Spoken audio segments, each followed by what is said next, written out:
शिखानिवेशं दण्डत्रयोज्ज्वलकरं विमलोपवीतं उद्यद्दिनेशनिभं रसऊर्ध्वगुण्डं रूपं तवास्तु यदि राजविशोर्ममाग्रे काश्यपान्वयसञ्जातं नारायणपदाश्रितं श्रीमन्नारायणं वन्दे यतीश्वरश्रियाजुषम् कौशिकान्वयसञ्जातं वेङ्कटार्यतनुभवं वेदान्ताचार्य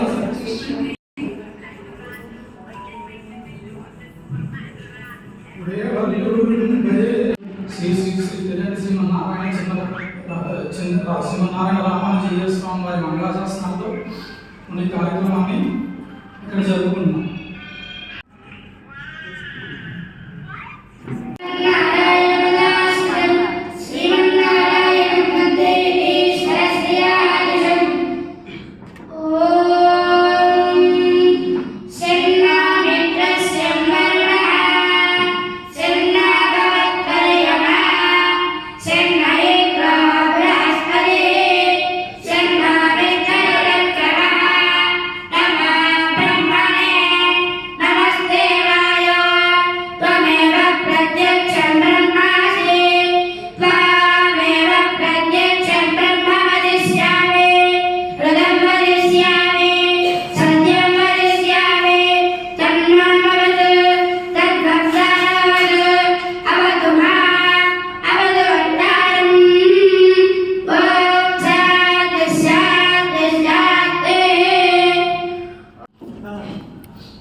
जय श्रीमन्नारायण स्वामी श्रीमान श्रीनिवास गारी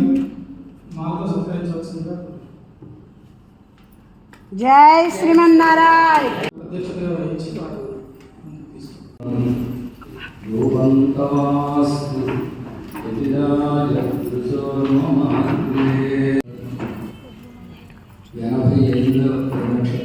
మహోత్సవ సందర్భంగా మనందరం ఇక్కడికి చేరి తిరునక్షత్ర మహోత్సవాన్ని ఒక గ్రంథావిష్కరణలో పెద్దల యొక్క ప్రవచనాలతో జిఎస్ స్వామి వారి అనుగ్రహ భాషణంతో జరుపుకుంటున్నాం.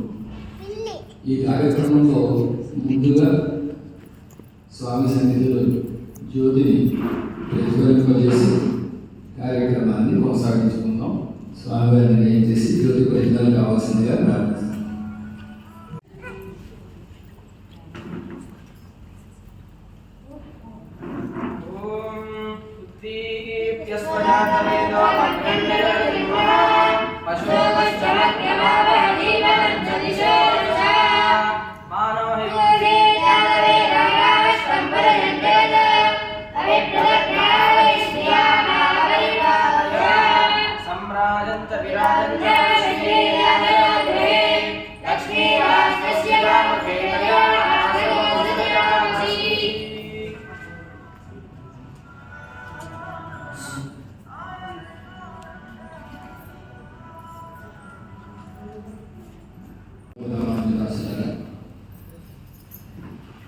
ఎంతోమంది మహానుభావులు పెద్దలు మన సంప్రదాయాన్ని మనలాగా చేశారు. అలా సంప్రదాయ ప్రచారం చేస్తున్నటువంటి పెద్దలు మహానుభావులు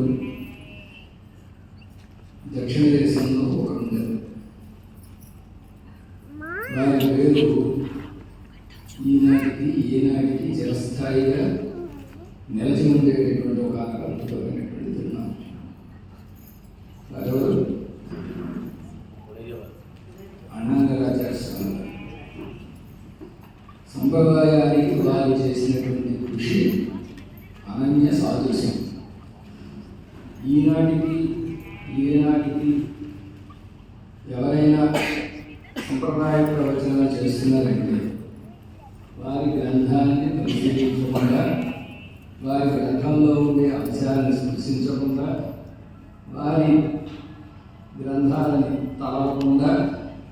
సూక్తుల్ని ఉల్లంఘించకుండా ప్రవచనం పూర్తి కానే కాదు. కులతాళ్ళ ఒక మాట చెప్తారు, ఎవరైనా గుణాలను చెబితే, ఎవరికైనా ఆ గుణాలను ఆరోపణ చేస్తే అది పరమాత్మ యొక్క గుణముల చౌర్యం తప్ప వేరే కానే కాదు. పరమాత్మ యొక్క గుణాలను దొంగిలించే వీడి ఇంద్రుడని చెప్పాలి, పరమాత్మ గుణాలను దొంగిలించే వీడి చంద్రుడని చెప్పాలి. వీడికంటే ఏ గుణాలు ఉండవు, పరమాత్మ యొక్క గుణములనే వీడికి ఆరోపించి చెప్పాలి. అలాగా ఎవరు ఏ ప్రవచనం చేసినా, ఎవరు ఏ శ్రీ సూక్తులు చెప్పినా అన్నగారాచార్య స్వామి గారి శ్రీ సూక్తి చౌర్యమే. అలాంటి మహానుభావులు వారు ఈ మధ్య ఒక ఇంటర్వ్యూలో యూట్యూబ్లో వచ్చిన అదృష్టవశాత్తు నేను 5,000 గ్రంథాలని సుమారుగా స్వతంత్రంగా అయితే ఏమిటి, పూర్వాచార్య వ్యాఖ్యానాన్ని అనుసరించే ట్రాన్స్లేషన్ అయితే ఏమిటి చేసిన గ్రంథాలు 5,000 చిల్లరి గ్రంథాలని చెప్పారు. 1-2 గారు ఒక 100 ఉంటాయేమో అనుకున్నాను నేను. 5,000 గ్రంథాలని చెప్పి అన్నగారాచార్య స్వామి అలాంటి కోవకు చెందినటువంటి వారు ఆంధ్రదేశంలో మన అదృష్టవశాత్తు ఈనాటికి సుమారుగా 200 గ్రంథాలను మనకు అందించినటువంటి మహానుభావులు ఏ సింగరాచార్య స్వామి గారు. వారు స్వతంత్రంగాను పూర్వాచార్యుల వ్యాఖ్యానాలను తెలియజేయడం ద్వారాను అనేక గ్రంథాలని మనకు అనుగ్రహించారు. మా ఇంట్లో మా అలమారులో సగం అంతా వారి గ్రంథాలు. పూర్వాచార్యుల వ్యాఖ్యానాలు అర్థం కాక, అందులో ఉండే మర్మాలు తెలియక ఇబ్బంది పడే వారందరికీ ఆ గ్రంథాలు. అలాంటి మహనీయులు ఏ సింగరాచార్య స్వామి గారు ఇక్కడికి ఏం చేయడం, వారు ఒక గ్రంథాన్ని మనకి ఆవిష్కరించుకోవడం కోసంగా నాట్యాలుడు అనేటటువంటి గ్రంథాన్ని అనుగ్రహించడం, ఆ గ్రంథాన్ని ఆవిష్కరించుకోవడం చాలా సంతోషించలేనటువంటి విషయం. ఆ పెద్దకి వారికి శ్రీపాదగ్రహణ పూర్వక దాసోహాలు అర్పిస్తూ ఉడయవర స్వామి వారితో ఒక అనుబంధం ఉండడమే కాక, ఉడయవర స్వామి వారి యొక్క ఉపదేశాలకి, వారి శ్రీ సూక్తులకి ఉత్తేజితులై పూర్వాశ్రమం నుంచి ఈ ఆశ్రమం వరకు అదే రీతిలో వారి యొక్క ప్రేమతో కొనసాగుతూ సంప్రదాయ ప్రచారం చేస్తున్నటువంటి మహానుభావులు పరమహంస ప్రభురాజాచార్య శ్రీ శ్రీ శ్రీ అష్టాక్షరి త్రిదండి రామానుజ జీఎస్వామి. వారికి ఏం చేయడం బంగారానికి తాగట్టుగా ఉంది. బంగారు పుష్పాలు పూజ చేస్తూ ఉంటారు. చాలామంది 108 బంగారు పుష్పాలతో పూజ చేశామండి అంటే, కానీ మీరు చేసిన పూజ వ్యర్థం. ఎందుకు వ్యర్థమో తెలుసా? ఆ పుష్పాలు మృదువుగా ఉంటాయి, దానిపైన కూడా కాడ పెడతాడు. ఈ కాడలాది మనం సమర్పిస్తే ఏమవుతుంది స్వామికి? స్వామి లాంటి వాడు పుష్పహాస ఇది దుహానం అంటారు. పరాశర భట్టారకుల వర్ణన. పుష్పల్లా సుకుమారుడు కాదు, వికసిస్తూ వికసిస్తూ ఉండే పుష్పానికి ఎలాంటి సౌకుమార్యం అయితే ఉంటుందో అలాంటి సౌకుమార్యం కలిగిన వాడే పుష్పహాస అని పేరు కలిగినటువంటి వాడిని నంబెరుమాన్ రంగనాథుడు అన్నారు. వికసిస్తే వాడి పెటల్స్ పెడిసైపోతాయి. అలా వికసిస్తూ వికసిస్తూ ఉండే పుష్పానికి అలాంటి సౌకుమార్యం ఉంది. అలాంటి సౌకుమార్యం కలిగిన స్వామికి బంగారు పుష్పాలతో అర్చన సమర్పిస్తే ఎలా ఉంటుంది? మామూలు పుష్పాలతో చేస్తేనే రాళ్ళతో పుట్టినట్టుంది ఈ బంగారు పుష్పాలు. అలాంటి బంగారు పుష్పానికి మృదుత్వం వచ్చిందనుకోండి, ఆ బంగారు పుష్పానికి పరిమళం వచ్చిందనుకోండి, ఇప్పుడు ఎలా ఉంటుంది? ఈ సభలా ఉంటుంది. అష్టాక్షరి స్వామి గారికి ఏం చేయడం, సింగరాచార్య స్వామి గారికి ఏం చేయడం, ఉడయవర స్వామి గారి యొక్క వైభవం చెప్పాలంటే నిజానికి ఆసక్తి కానీ యుక్తి కానీ నా దగ్గర లేదు. కానీ వారి వైభవం చెప్పి తీరాలి. ఎందుకంటే పూర్వాచార్యుల్లో ఒకరున్నారు, నాకు ఎప్పుడు ఉడయల స్వామిని సేవించిన వారే కనపడేవారు. ఎవరండి వారు అంటే అకృత నఖకేశాయ నిత్యోపాదాన వృత్తయే శఠజిత్ సూక్తి భోగాయ ఎవరు పూరనాథాయ మంగళం. పురత్తాడుగానే గుర్తుకొచ్చేవారు. పురత్తాడుగానే గుర్తుకొచ్చేవారండి. వారికి గడ్డం వీరికి గడ్డం, వారికి గోడు వీరికి గోడు. ఈ రెండా అది కాదు, వాక్యమైనటువంటిది అది మాత్రమే కాక శఠజిత్ సూక్తి భోగాయ. పురత్తాడుగానే వైభవం ఏంటంటే నమ్మాడు వారు అనుగ్రహించేటువంటి తిరువారి దివ్య ప్రబంధం మీద పురత్తాడుగానికి ఉన్నటువంటి ప్రేమ మాటలతో వ్యక్తం చేయలేనంతటి అద్భుతమైనటువంటి ప్రేమ. ఆ సూక్తుల ఎందే భోగించువారు. శతగోపుల వారి యొక్క తిరువాయుల దివ్య ప్రబంధంలో ఉండే సూక్తులనే ఎప్పుడు మననం చేసుకుంటూ పరమానంద భక్తులు ఇస్తూ ఉడయబడేలా ఉండేవారు.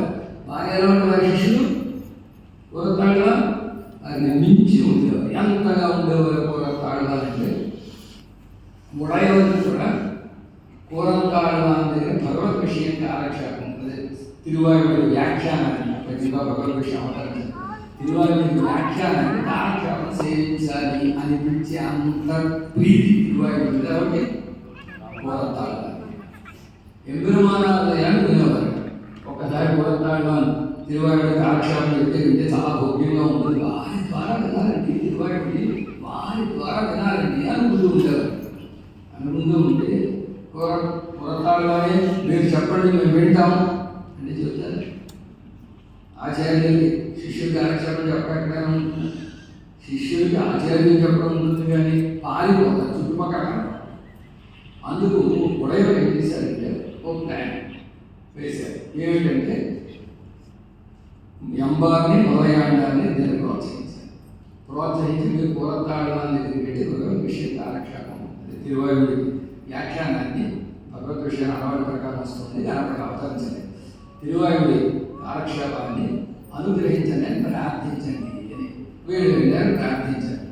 ప్రార్థిస్తే వారు ఆచార్యాజ్ఞగా చెప్పగా ఎంబెరుమానాలు కూడా ఆజ్ఞించారు, మీరు కటాక్షించండి, వారు ఆశపడుతున్నారు వింటారు అని ఏం చేశారంటే పురత్తాడుగా కాలక్షేపాన్ని అనుగ్రహించిన తిరువాయుడి కాలక్షేపాన్ని వీరు వింటూ ఉంటారు. అలా వింటూ ఉంటే ఎవరెవరు ఏం చేశారంటే ఒక కిటికీలోంచి దాన్ని వినేవారు. కిటికీలోంచి సేవిస్తూ వినేవారు. ఉయ్యలపరం ఉయ్యన్నాం ఉడయవన్ అని వచ్చింది. ఈ ఉయ్యలపరం ఉయ్యన్నాం ఉడయవన్ అనేటువంటి పాసర యొక్క కాలక్షేపాన్ని అనుగ్రహిస్తూ పురత్తాడువాన్ తన్మయమైపోయి ప్రతిపక్షుల యొక్క పికి పట్టుకునేటట్టుగా పిక పట్టుకునేటట్టుగా సర్వేశ్వరుడు కళ్యాణంలో కలిగిన వాడని ఆడవాళ్ళని అనుగ్రహించాలి అని తన్మయమైపోయి మోహాన్ని పొందారు. ఉడయవాడి గబగబా తలుపు తీసుకున్న లోపలికి వచ్చి వారిని శైత్యోపచారాలతో తేరుకునేలా చేసి వారిని లేవనెత్తి ఆలింగనం చేసుకుని ఆడువాని అన్నారు అని వారి యొక్క చరిత్రలో ఒక విషయం అనమాట. అంటే పురత్తాళ్ళు వాళ్ళ ఉన్నారనడానికి అలా నాకనిపించడానికి ప్రధానమైన కారణం ఏమిటంటే నమ్మాళ్ళ వాళ్ళని గ్రహించిన తిరువాయుడి దివ్య ప్రబంధం మీద ఉడయవాడ స్వామి గారికి ఉండేటటువంటి ప్రీతి.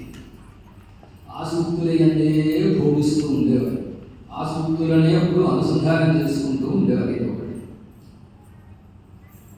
అంతకంటే ప్రధానమైనటువంటిది ఏమిటంటే పురత్తాడు వారి యొక్క వైభవంలో ప్రధానమైనటువంటి ఏమిటంటే అహంకారం దరిచేరకుండా ఉన్నటువంటి మహనీయులు. పురత్తాడు వైభవాన్ని రామానుజుడు చెప్పాడు కదా, ముడియై కడకం పెరుం పొడగా చెప్పేది ఎవరి వైభవం? ఉడయవారి వైభవం కదా. రామానుజ వైభవాన్ని తెలియాల్సిన విశేషం. ముడి కడకం పెరుం పొగడా ఎవరు కాదు, ఉడయవారి కాదు, పురత్తాడు. ఉడయవారిని చెప్పాల్సింది మానేసి పురత్తాడు అని చెప్పారు. మాటలకి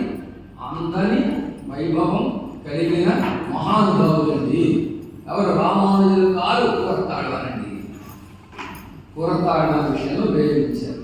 ఏం చేయాలండి? పంచం కురువాం కుడియై కడక్కు కుడియై కడత్తుం నం కూరతాడువాన్. ఎప్పుడైనా కూరతాడువాన్ అని అనకూడదు. ఏమన్నా అంటే నం కూరతాడువాన్.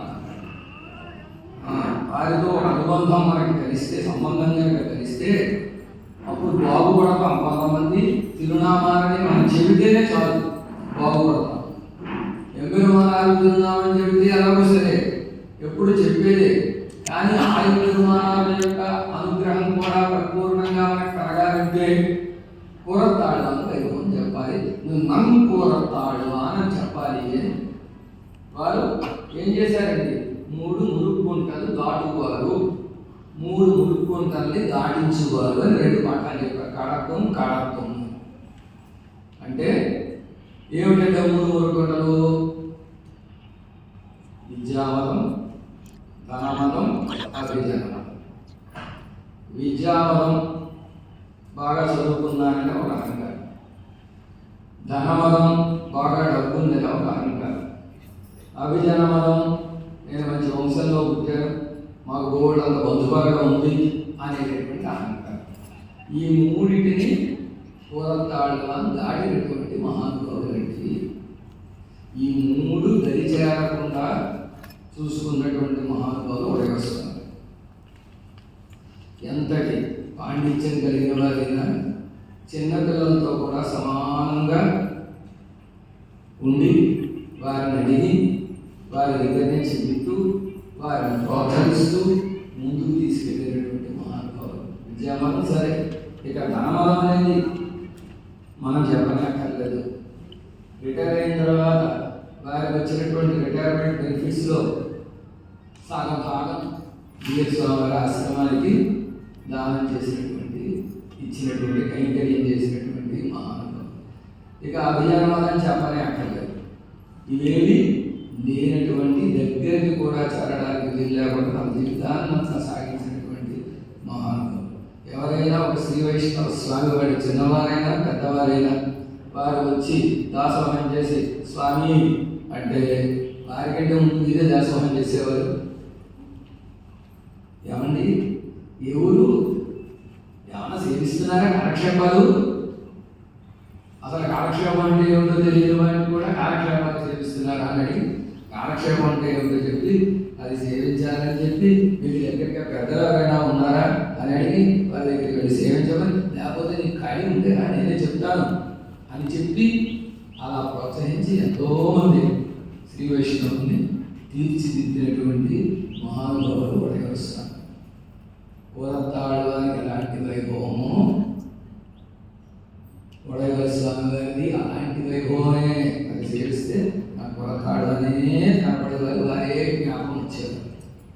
అలాంటి గొప్ప వైభవం కలిగినటువంటి మహానుభావులు ఎందరో తీర్చిదిద్దడం కాదు. అహోబలి జయ స్వామి వారు, దేవరాజ జయ స్వామి వారు, మన స్వామి వారు, అష్టాక్షరి స్వామి వారికి భగవద్భక్ష్య కాలక్షేపాన్ని అనుగ్రహించినటువంటి మహానుభావులు. భగవద్భక్ష్య కాలక్షేపం ఎందుకంటే స్వామి వారి నేను అనుకున్నాను కాదు. భగవద్భక్ష్య కాలక్షేపం అంటే కనీసం 6 సంవత్సరాలు పడుతుంది. ఎందుకంటే మనకు కొన్ని సెలవులు ఉంటాయి, శిష్యులకు ఎక్కువ సెలవులు ఉంటాయి. మనకు కొన్ని ఉంటాయి, శిష్యులకు ఎక్కువ ఉంటాయి. కాలక్షేపాలు వచ్చేవాడికి ఎక్కువ సెలవులు ఉంటాయి కనుక 6 ఏళ్ళు సుమారు పడుతుంది అని ఒక లెక్క, నా లెక్క ప్రకారం. 6 ఏళ్ళు పట్టే కాలక్షేపాన్ని చెప్పాలంటే సాహసంగా ముందు దిగడమే భయం.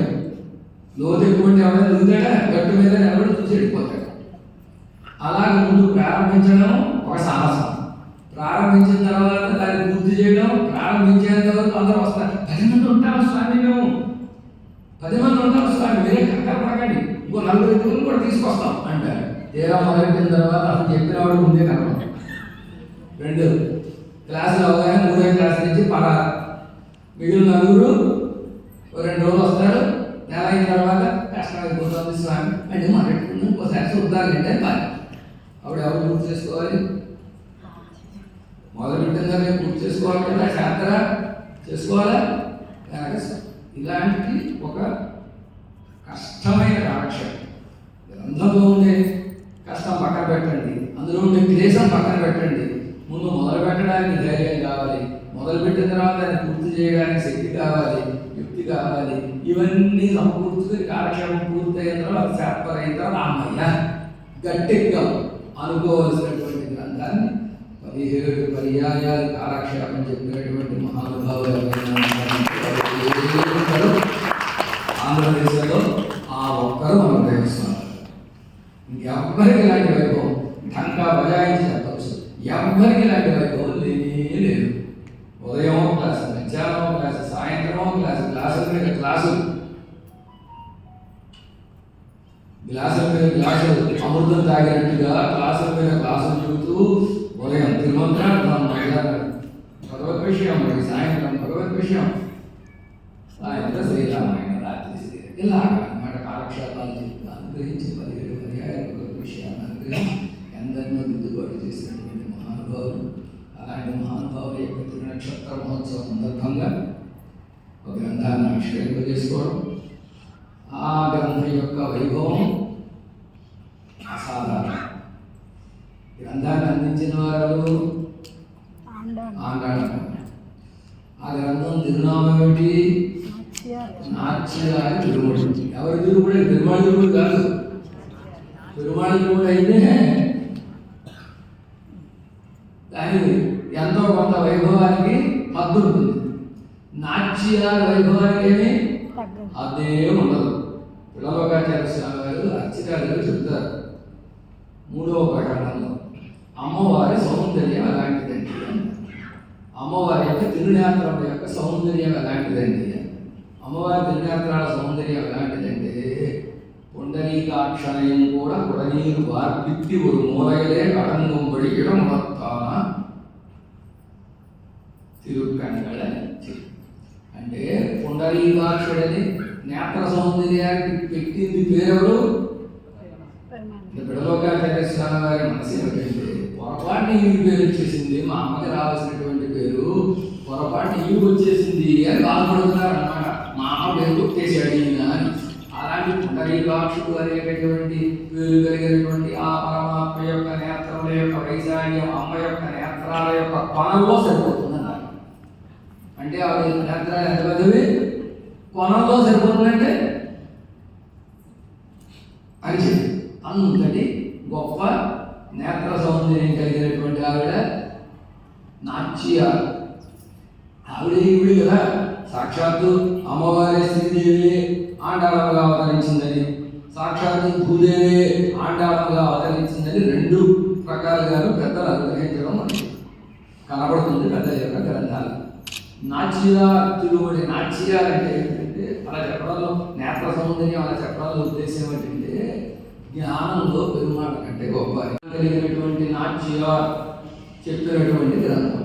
అమ్మకి అంత జ్ఞానం ఉందండి అంటే కేశవంతమైన దశకంలో మాధవన్ అనే పసుల దగ్గర నంబెళ్ళయ్య గారు వ్యాఖ్యానం చేశారు. అసలు ఈ మహానుభావుడికి ఇన్ని చిన్నెలు బల్లెలు కళలు ఎక్కడి నుంచి వచ్చాయండి? అమ్మవారి గురుకుల వాసం చేసి నేర్చుకున్నాడండి. ఎవరి దగ్గర నేర్చుకున్నాడు? వాళ్ళ ఆవిడ దగ్గర ప్రైవేట్ క్లాస్ పెట్టి మరీ నేర్చుకున్నాడండి. కనుక స్వామి తిరుమడి కాదు, నాట్యాలు తిరుమడి కనుక ఆ వైభవం అలాంటి కలిగినటువంటి ఆండాళ అమ్మవారిని గ్రహించినటువంటి దివ్య ప్రబంధం. ఇక పాసురాల్లో 143. 143 అంటే ఏమిటో తెలుసండి? 1 అంటే ప్రణవం, 4 అంటే 4 పురుషార్థాలు, 3 అంటే తత్వత్రయం. ఈ 3టిని సమ్మిళితం చేసి అందులో ఉండే విశేషాలని పురుషార్థాలలో కల్లా ఉత్తమమైన పురుషార్థము ఏదైతే ఉందో ఆ పురుషార్థం కామం. పురుషార్థం కామం ఏమిటండి? అలా చెప్తున్నారు ఏంటండి? ఇది నేను చెప్పిన మాట కాదు, తిరువరంగతములు చెప్పిన మాట. నాంగ్యం కണ്ണనుకే ఆమదు కామం అరం పొరుள் వీడు ఇది இதற்கு என்று உரைத்தான் வாமனன் சீலன் రామానుజన్. రామానుజుడు చెప్పిన మాట. రామానుజుడు ఏం చెప్పారట? ఎలాంటి వారట? వామనన్ వంటి శీలం కలిగిన వారు, స్వభావం కలిగిన వారు, సౌశీల్యం కలిగిన వారు.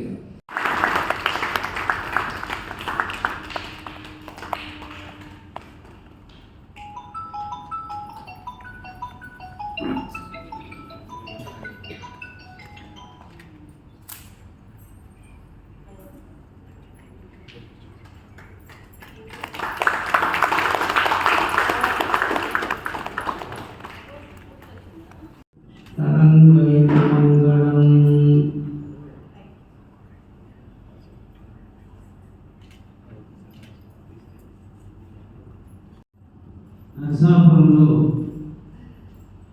ఆదికేశ్వర స్వామి వారి బ్రహ్మోత్సవాల సమయంలో 3 రోజుల పాటు ఉభయ వేదాంత సభా కార్యక్రమాలు నిర్వహింపబడ్డాయి. అప్పుడు అష్టాక్షరీ స్వామి వారు అనుగ్రహించి 2వ నాటి కార్యక్రమానికి వేయించేసి తమ మంగళాశాసనాన్ని అనుగ్రహించారు. ఆ సందర్భంలో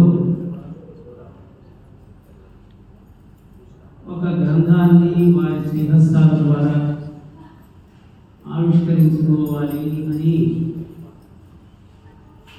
దాసుడు ఆశపడ్డాడు. కానీ ఆ సమయానికి ఆ గ్రంథం ఆ రోజుకి అందలేదు. స్వామివారి సన్నిధిలో నివేదన చేసి మరునాడు ఆ గ్రంథాన్ని స్థానికంగా ఉండేటువంటి పెద్దలు వెంకటాచార్య స్వామి వారి శ్రీహస్తాల మీదుగా ఆవిష్కరణ చేసుకోవడం జరిగింది. అయితే జీవస్వామి వారి ద్వారా శ్రీహస్తాల ద్వారా ఆవిష్కరించుకోలేకపోయాయి అనేటువంటి ఒక కొరత మాత్రం ఉండిపోయింది. ఆ కొరత నాడు వెళ్ళిపోయింది. సాక్షాత్తు వారి శ్రీహస్తాల ద్వారా ఈ గ్రంథం ఆవిష్కరింపబడడం చాలా సముచితం. ఒక పెద్దల యొక్క తిరునక్షత్ర కార్యక్రమంలో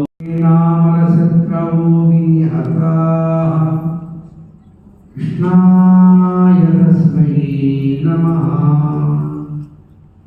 కృష్ణాదేవ సముత్థితం జగదిదం కృష్ణస్య దాసోస్మ్యహం. కృష్ణే తిష్టతి విశ్వమేతదఖిలం. హే కృష్ణ సంరక్ష మాం. కృష్ణాయ వాసుదేవాయ దేవకీనందనాయ చ నందగోపకుమారాయ గోవిందాయ నమో నమః. అస్మద్గురుభ్యో సభాయేన సభలో వేయించేసినటువంటి మహానుభావులు శంకరాచార్య స్వామివారు అభినవ క్రియాశీలమై పెద్దలతోటి ఒక బాంధవ్యాన్ని మనం ఏదో ఒక రకంగా అనుసంధానం చేసుకోవాలి. అలాగే మా వెంకటాచార్య స్వామివారు ఆయన పక్కన కూర్చుని మాట్లాడడం అని చెప్పాలి.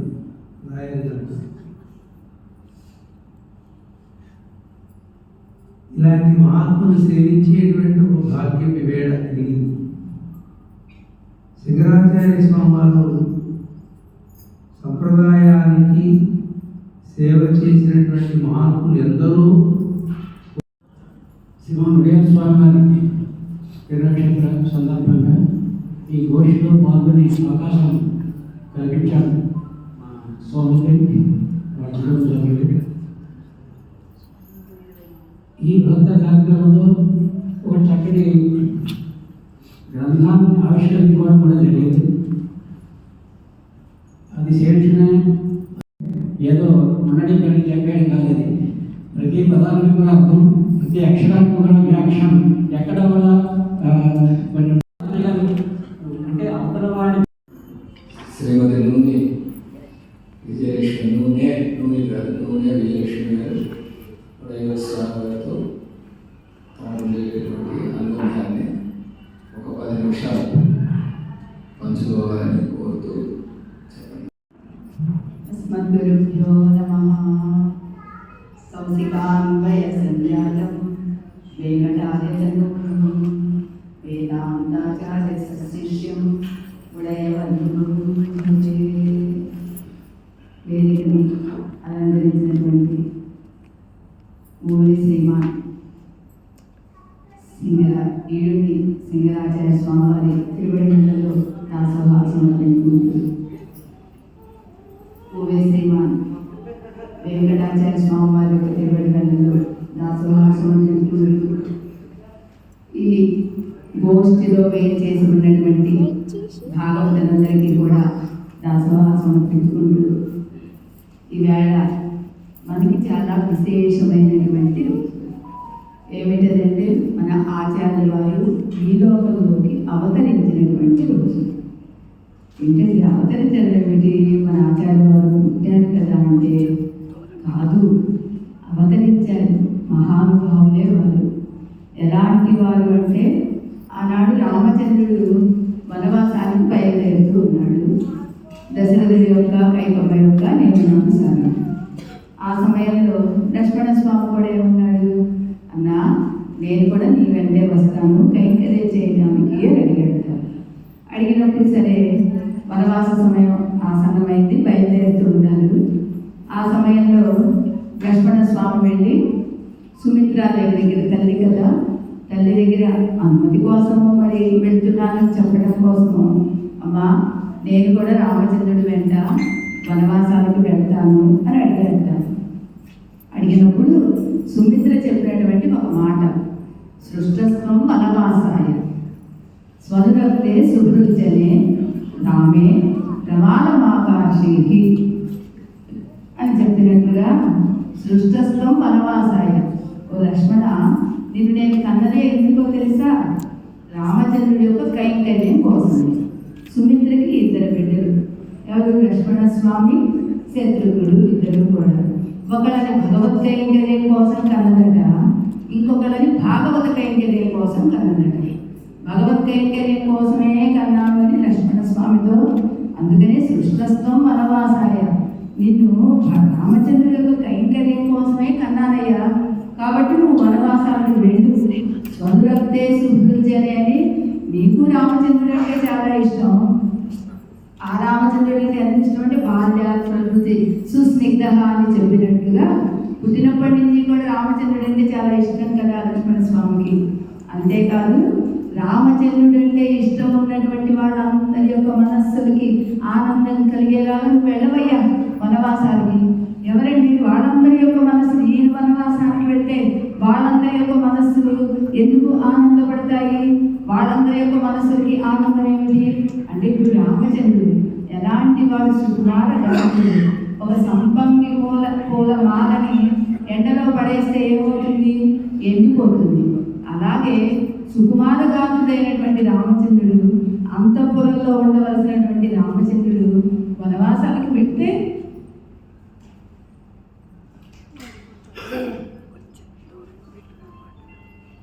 ఆయన సుకుమారమైనటువంటి శరీరం వాడిపోతుంది కదా. ఆ సమయంలో ఆయనకి పక్క నుండి నువ్వు సపర్యం చేయాలి.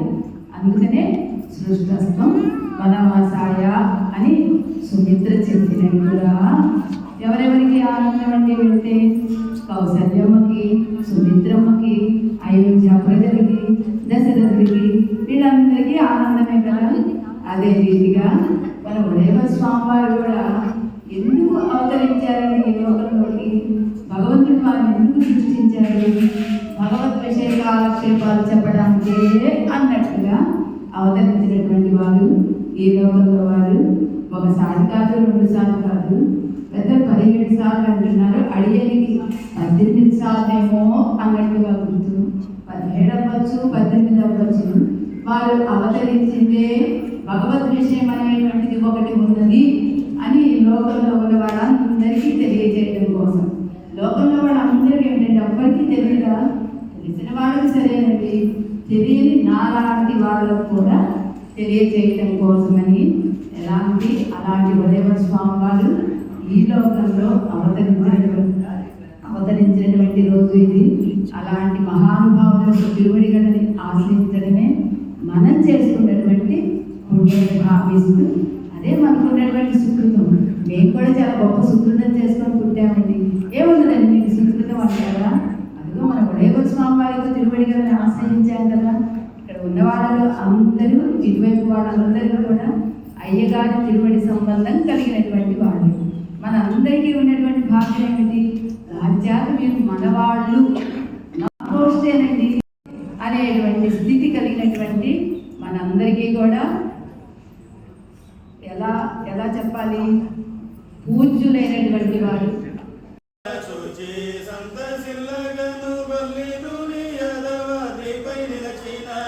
సద్భక్త వల్లభునకు రామానుజార్య మంగళం, భాష్యకార మంగళం. గురువు ఆజ్ఞను మీరి వరద గోపురమిటి పరమ రహస్యమెల్ల బయలుపరచి, గురువు ఆజ్ఞను మీరి వరద గోపురమిటి పరమ రహస్యమెల్ల బయలుపరచి, జ్ఞానహీన జనులకు సుజ్ఞాన మొసగిన వరద రామానుజార్య మంగళం, భాష్యకార మంగళం, యతిరాజ మంగళం, శ్రీ ఆదిశేష మంగళం. జై రామానుజ భగవద్ రామానుజుల వారి శయనోత్సవం.